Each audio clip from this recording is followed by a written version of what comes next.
अप्रैल 2021 में नीति आयोग द्वारा central bank of India और इंडियन ओवरसीज बैंक की डिसइन्वेस्टमेंट की रिपोर्ट सबमिट करी गई थी, मगर कोई भी फाइनल डिसीजन ना आने के कारण वो बात आगे नहीं बढ़ी। अब सोर्सेस से पता चला है कि सरकार एक पैनल बनाने जा रही है, जिस पैनल के द्वारा एक नई लिस्ट की डिमांड की जाएगी, जिसमें पब्लिक सेक्टर बैंक्स को प्राइवेटाइज करने की बात की जाएगी। पब्लिक सेक्टर बैंक्स वो बैंक्स होते हैं जिन पर सरकार का मालिकाना अधिकार 50% से ज्यादा होता है। इसके फाइनेंशियल गाइडलाइंस भी सरकार ही डिसाइड करती है और गवर्नमेंट ओनरशिप के कारण इनको सुरक्षित भी माना जाता है, जिसके चलते इनका कस्टमर बेस भी काफी बड़ा होता है। जैसा कि आप सभी ने स्टेट बैंक ऑफ इंडिया का नाम तो सुना ही होगा।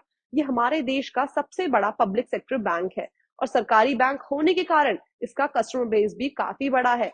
उसी जगह प्राइवेट सेक्टर बैंक वो बैंक होते हैं जिनमें मेजर स्टेक प्राइवेट इंडिविजुअल या प्राइवेट कंपनीज का होता है और ये बैंक भी आरबीआई की गाइडलाइंस को फॉलो तो करते हैं, मगर इनके अपने कस्टमर्स के लिए फाइनेंशियल स्ट्रैटेजी अलग अलग होती है।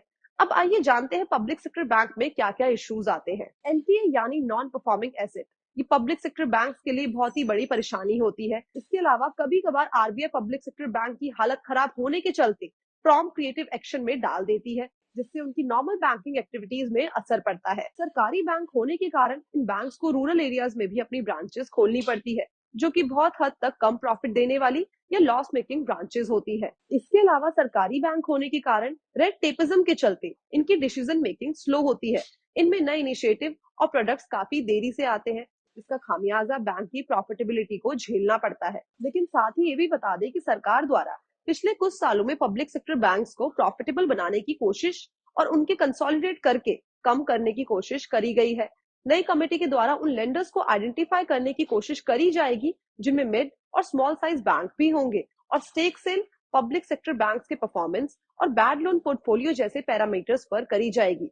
इस नई कमेटी में दीपम यानी department of investment and public assessment management के साथ साथ रिजर्व बैंक ऑफ इंडिया और नीति आयोग के ऑफिशियल्स भी शामिल होंगे। पब्लिक सेक्टर बैंक्स को प्राइवेटाइज करने की बात बहुत समय से चली आ रही है, मगर अब क्योंकि पब्लिक सेक्टर बैंक्स प्रॉफिटेबल बन चुके हैं, तो उनका रीअसेसमेंट और रीवैल्यूएशन करना भी एक जरूरी काम हो गया है।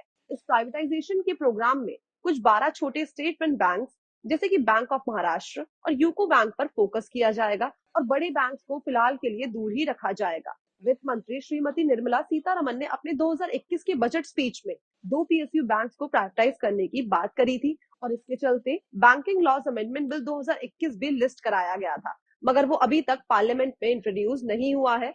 इस बिल के जरिए banking companies acquisition and transfer of undertaking act of 1970 और 1918 में अमेंडमेंट किए जाने हैं और इसके साथ साथ बैंकिंग रेगुलेशन एक्ट 1949 में भी कुछ चीजें बदली जाएगी। अब आने वाले समय में ये देखना होगा कि कौन कौन से बैंक किन किन लेंडर्स के पास जाते हैं और इसके चलते हमारे पीएसयू बैंक्स में वर्किंग का बदलाव और कैसे कैसे इंप्रूवमेंट्स आते हैं।